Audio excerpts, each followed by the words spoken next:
தேடினே.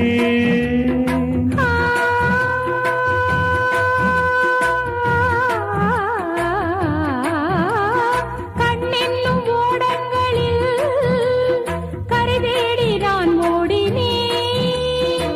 கண்ணல் எனும் இதழ் சுவையூட்டுது, காணும் முகம் இன்று என வாட்டுதே. அண்மைகளில் சுகம் வளர்கின்றதே, உன்னில் தினம் உடல் கரைகின்றதே. இன்றோடு தீராத பந்தங்கள் கொண்டு வர சங்கீதவானில் சந்தோஷம் பாடும் சிங்கார தேன் குயிலே. இந்த ஏகாந்த வேளையில் மௌனங்கள் தேடும் என் காதல் பூமையிலே.